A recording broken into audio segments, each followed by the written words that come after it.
Good morning and welcome into Northeast Current on the ION Network. My name is Holly Golembiewski and I'm here at the Beaumont Inn in Dallas, Pennsylvania with Nick Gelso, who is co-founder of CLNS Radio and the co-host of Beats and Eats, who was nice enough to arrange this for us to come today. Nick, welcome and thank you. Holly, I am thrilled to be here with your viewers and with you and at one of my favorite of many local great dining destinations. And today I'm excited because we're going to not even enter this building really.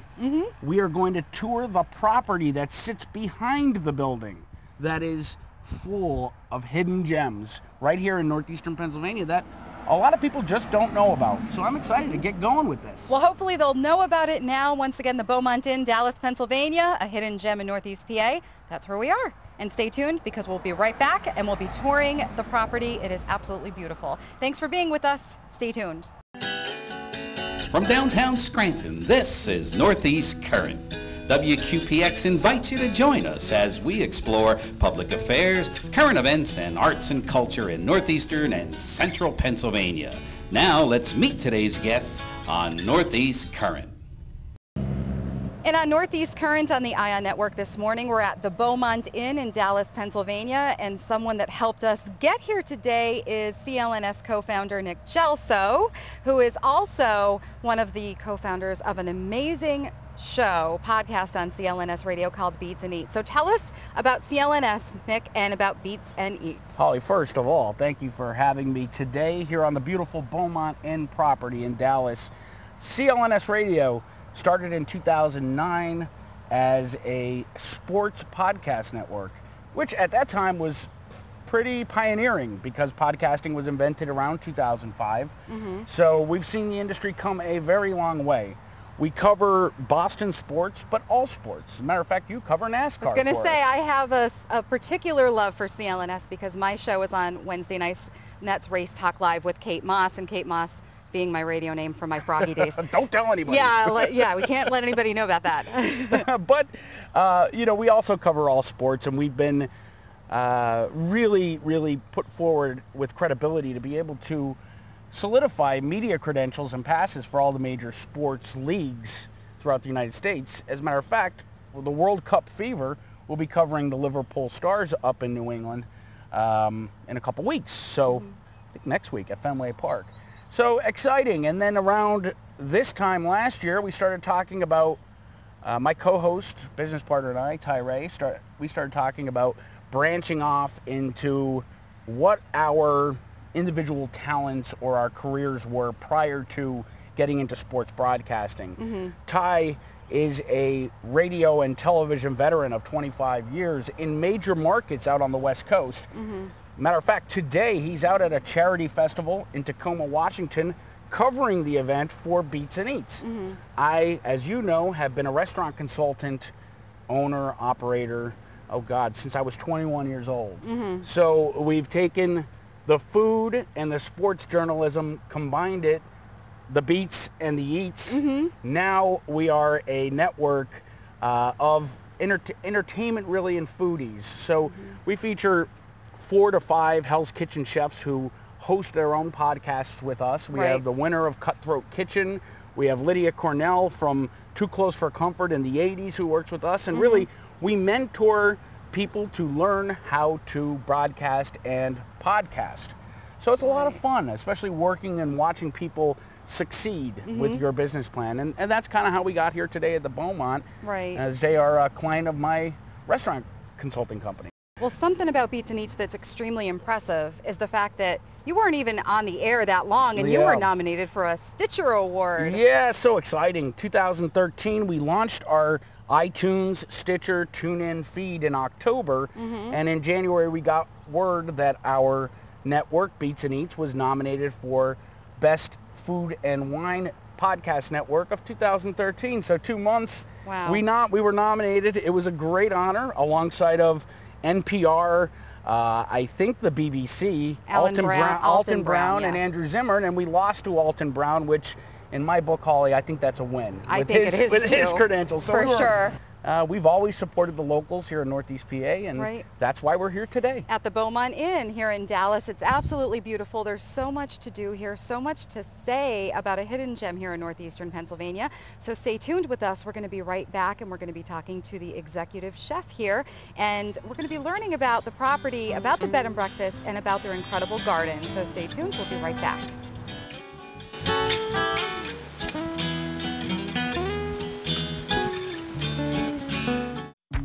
People think I'm trash, but they're wrong.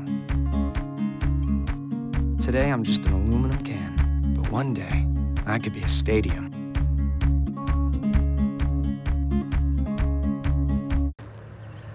Here at the Beaumont Inn in Dallas, Pennsylvania, there's a lot to do, a lot to see, and it really is a hidden gem here in northeastern Pennsylvania.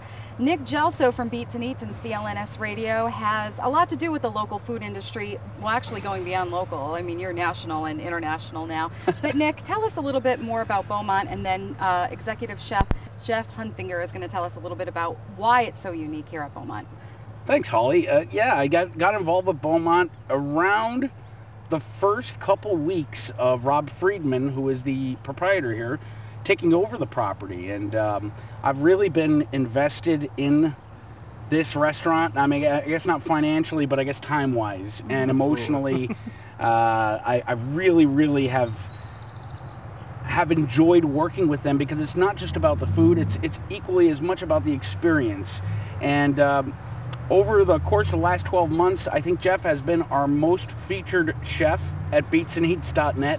And we've done a ton of interviews, not just on food, but also on a lot of the exterior festivities that are, or activities that people can get involved in here. Jeff, the viewers will notice we are not inside the restaurant at this moment. We're not cooking right now. We don't need to be in order to enjoy Beaumont. I Absolutely mean, not. The food is obviously a huge part of what you do here, but this is the hidden gem. This is it right here. When you could come out to work every day, come in, have dinner here, and be looking at this and enjoying yourself. It just adds that extra element to what we try and do here. It's not just a Saturday night dining experience. You have fly fishing classes that incorporate food items, and we'll talk about that in a second. You have the gardens, heirloom and microgreen gardens, and we're going to talk a lot about that, as well as we're going to take a tour of the garden today. You also have bike trails. I mean, people can come here, take in the view. I mean, where better to get a wedding picture, right, Holly? I Absolutely. mean, this is phenomenal. So you do a lot of outdoor catering. So let's talk about that first, and then we'll work our way back through the bullet points I just addressed. So let's start with the outdoor catering. Outdoor catering, I mean, the weddings, the events that we have here, I mean, we're loaded up for the summer. So it's going to be a rocking season for us, which is awesome. Being the end of the first year, we started last June that we opened, and I mean, it gradually went to what it is now, and we're booked up for the summer, so we're happy about that. Rob's in the process of putting bocce ball across the stream too, so there's endless things that you could come here and have lunch and spend the rest of the day on the property just doing the extracurricular activities that we have here. Come see me, we'll give you a tour of the garden. I mean, there's just so much to do here, so much that we have to offer, that it's, for me as a chef, to come in and say, this is where I work. A lot of pride associated with awesome. that. I think that's I know that's a lot of why I've also latched on and taken such an interest here, is because look around you. It is something to be very proud of in Northeast PA. Absolutely. And I mean, so we talked catering. You've done weddings here. You've done business events. I know you've done political fundraisers. We have. You talked about possibly going and giving a customer a tour of the gardens. Oh yeah, absolutely. We are going to tour the gardens, but before we do, tell us what's back there. I mean, it's hidden. It is. I mean, you really can't see it too much from here, but I mean, it's about a quarter acre, the size, and we have 20 different varieties of heirloom vegetables and fruits in general. What is heirloom? I think the common perception of the consumer is that heirlooms are tomatoes, just really good beefy tomatoes. Oh, tell me what an heirloom. An heirloom is. It's an original. It's not the crossbred stuff that we have coming in all over now. I mean, right now, the heirloom varieties. I mean, we have an heirloom spinach, heirloom lettuces, obviously the heirloom tomatoes, but I mean, beets, radishes, squash, zucchini. I mean, to have that, I mean, you have a little bit of everything in there. And the true definition of an heirloom is it's an original, old school style seed that is The just genealogy it's could be open. traced back. Yeah, it's open pollinated. It's not a hybrid. It's not here we're just mass planting, which is just nice to be able to say that, yeah, we have this in our backyard. So. Obviously, the consumers have the ability to go to a grocery store and purchase heirloom vegetables. Cook them yourself, but why not first come to Beaumont Inn and check it out for yourself? Absolutely. A tour by the executive chef. Now, there's not just heirloom items back there, Holly. There's also microgreens. Explain microgreens to the viewers. Microgreens for chefs is a way to make the plate look good and stand out using the garnish, but tailor it to the flavor profile of the dish itself, which back when I first started cooking, it was, I mean, the kale leaf and the lemon wedge. We and talked about that at length. that, The and that orange was- wedge, right? So different and now. that was that was the garden, and now we're growing. Now we're eating kale. Yeah, absolutely, kale chips and all this other stuff. It's amazing for to be able to tailor the flavor profile of what you're garnishing the plate with to the dish is just. Well, I'll tell you what I'm taking home. You know what I'm taking home? The squash blossoms. Well, I'm taking that, but the chocolate mint. Oh gosh, I'm going to take some of that. I'm stealing some of that from you. Holly brings up a great point, though. Who would think chocolate mint unless you're adding mint to a chocolate milkshake, right? Yeah. Right. These are items that can be grown in your home garden. How Yeah. difficult is it for me, who's not a farmer, to go home and create an heirloom or a microgreen garden? How much Well, TLC does it take? Well, it takes a lot of love and care. You really you don't want to, because when you're talking about letting everything, picking all your weeds out and making sure everything is looking good, but for the nutrition of the plant in general, the more room that the roots have, that they're not getting siphoned the nutrition that weeds are taking off, the better it's going to come out. But for the most part, if you could even pot tomatoes, you could have them in just a little pot and grow tomatoes, heirloom tomatoes, right in that on your back deck or however Where can you one want. purchase the seeds? I mean, there's numbers of places online that you could find heirloom seeds, and I mean, even our local grocery stores carry a couple good varieties. But yeah, they're all over. And Brandywine Pink, as far as my tomatoes, that's probably one of my favorites. And we'll see that today. We will see those today. We also have black cherry tomatoes and Black cherry tomatoes. I never heard of them. Yeah, It's you will a- today. I know, I know. There's know, so much here. There's so much here, and I think that it's so unique that you grow what you serve. And you told me that you change your menu at least like maybe every 3 months. Every 3 months. So it adapts to what you're growing at that to time. what's going in. Obviously, in winter, like there's Seasonal. those gaps where we can't Right. grow stuff, which we rely heavily on our merchants for, and they do a great job getting us through the winter.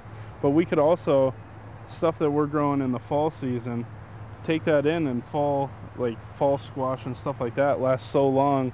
And it's awesome to be able to pull out of the garden and say to our customers, this is what we have to offer you. Well, there's so much here at the Beaumont Inn, and we're going to talk more about the garden. We're going to take a tour of the garden, and we're even going to talk to the owner and get his take on the hidden gem here in northeastern Pennsylvania, the Beaumont Inn. For Northeast Current on the ION Network, I'm Holly Golembiewski along with Nick Gelso and Jeff Huntzinger. We'll be right back.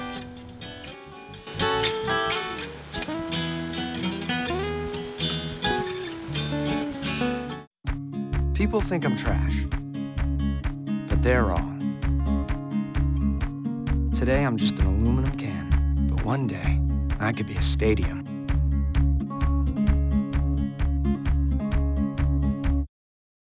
Welcome back into Northeast Current on the ION Network. My name is Holly Golembiewski. I'm here with CLNS co-founder and co-host of Beats and Eats, Nick Gelso, and the executive chef here of the Beaumont Inn in Dallas, Pennsylvania, Jeff Huntzinger. Right now we're in the gardens, and this is incredible. You said a 1/4 acre, Jeff. Just about a 1/4 acre. Yeah, tell us, what are we looking at? Well, right now these are Thomas Laxton peas. It's an heirloom variety of a sweet pea. Just the flavor profile on them. And to talk about the difference in flavor between peas, when you taste something like this, that's an heirloom variety that's coming out of the garden, it's just a brilliant, vibrant flavor, nice sweetness to it. The finish is nice and smooth, and that's just talking about a pea. Jeff, you wouldn't make soup out of these peas. No, this is one. Well, this is something I'd be putting fresh on, finishing a dish, a quick saute in like just butter, salt, and pepper. Right. You don't want to do too much to it because you're taking away from what it is. And I mean, they are, like I said, the flavor profile on them. You have other peas, and then you have something fresh out of the garden, especially something that's an heirloom like this. And just the flavor profile is just profoundly different. I've never had anything quite like it. And like Nick said before, you're not going to make soup with these. Yeah, no. This is definitely going to be something fresh, finished with a plate or just lightly sautéed, not too much done to it. That's what I was going to say. You don't even have to do much. Yeah, It does it. yeah. It speaks for itself. Yep, absolutely. As the taste buds in your mouth. Now down the line, we are going to come back and record out of the kitchen and check out the dining room. Right. But this is a great intro because, again, Northeast PA does not have many dining venues that have this type of work put into the product. That's absolutely right. And it's fun for us here. Like to be doing an 80-hour week, and then your highlight of the week is coming in here for the 2 hours and pulling weeds and making sure everything's going great. It's a bit relaxing. It is. It's like clearing your mind, and then you go back into service, and it's like, oh, this isn't half bad at all. I admire people that can do this because I don't have a green thumb. I kill everything. So I'd have to hire someone like him to help me. Well, I mean, and that in line, and we touched on this before, but how difficult would it be for somebody without a green thumb to grow, let's say, one heirloom tomato plant?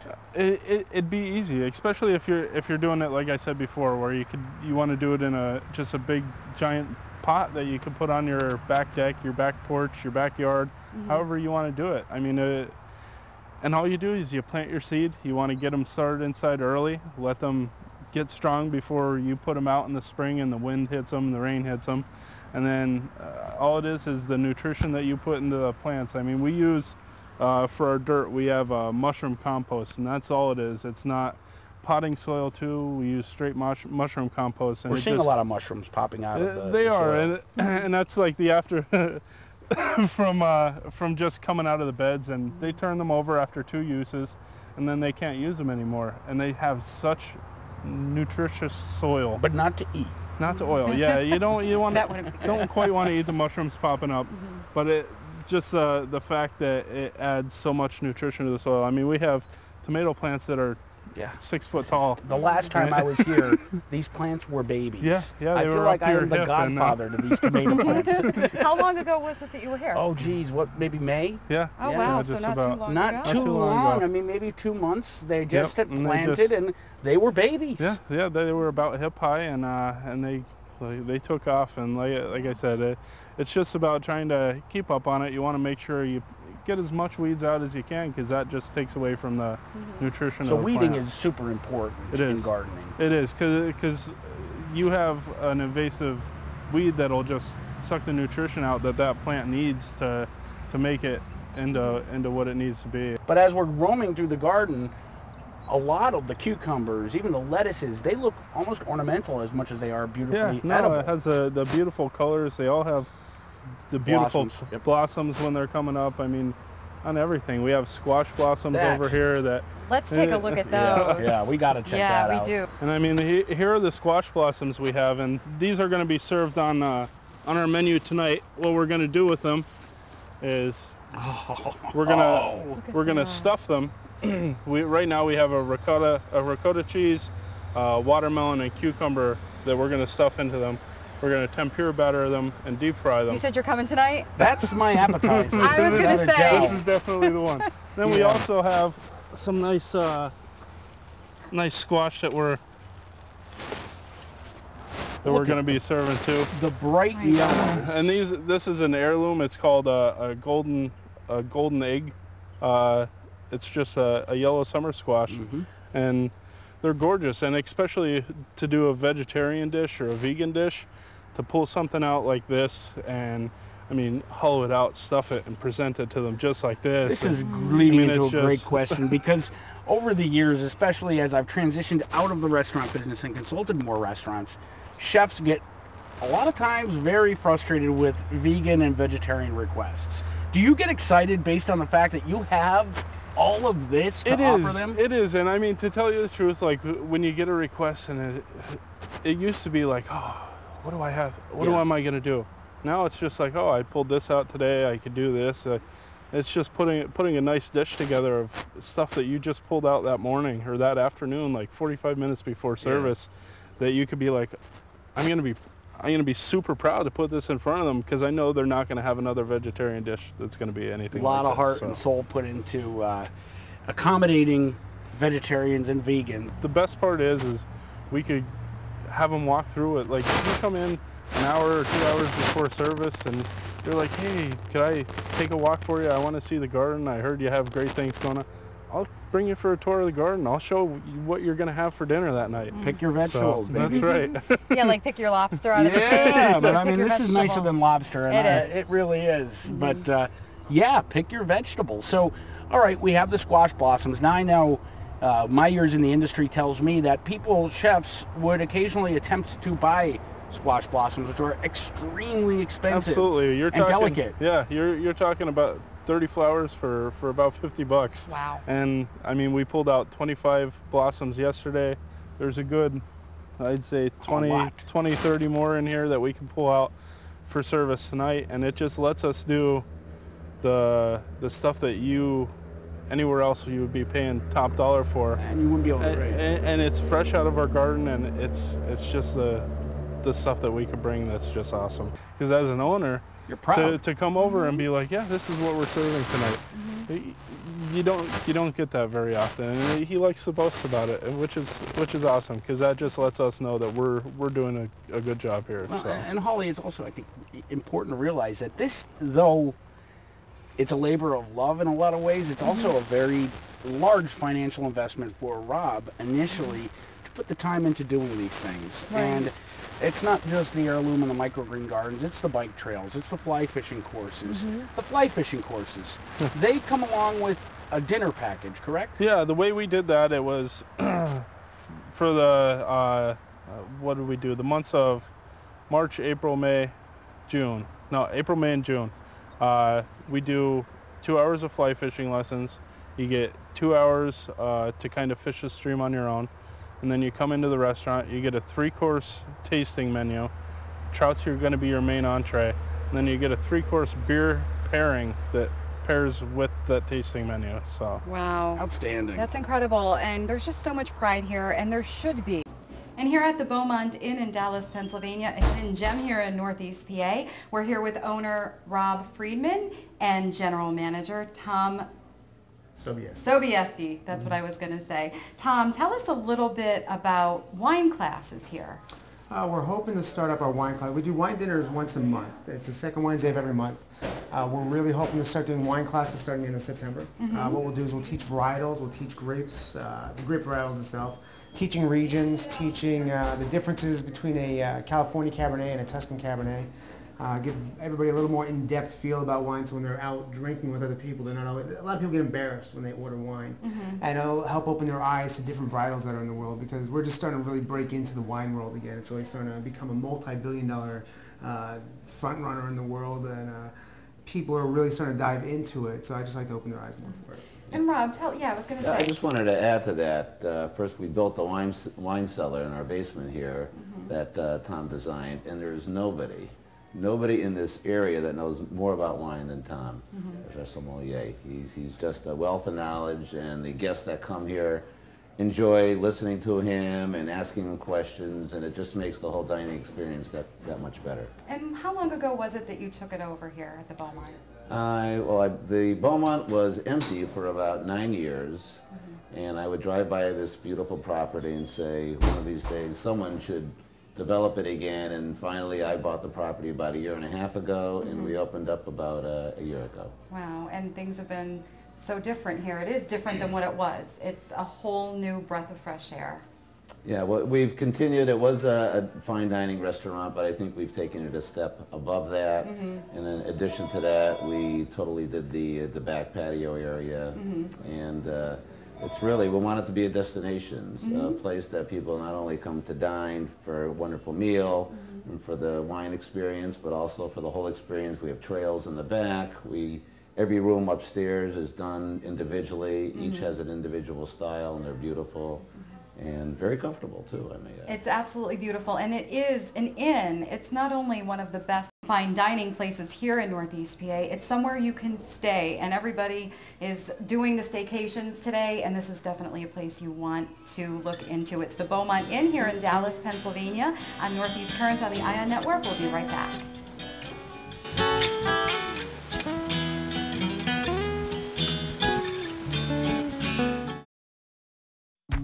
People think I'm trash, but they're wrong. Today I'm just an aluminum can, but one day I could be a stadium.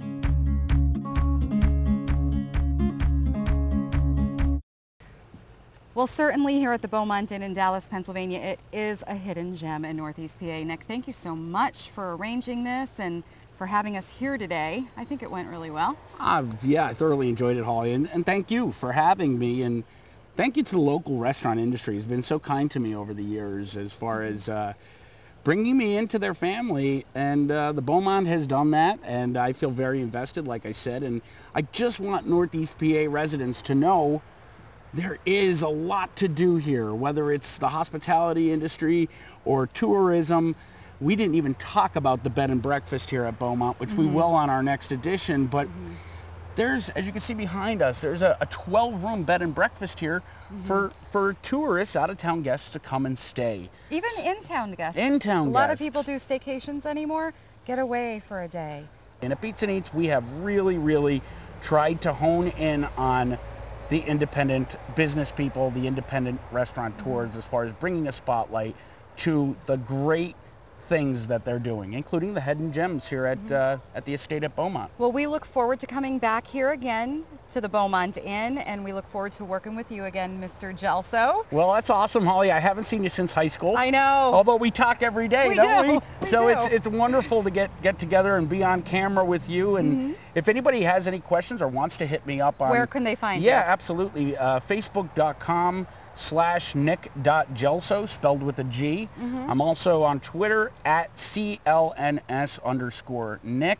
You can email me, nickg@CLNS Radio. Of course, follow clnsradio.com, beatsandeats.net, and we respond to every email personally. Yes.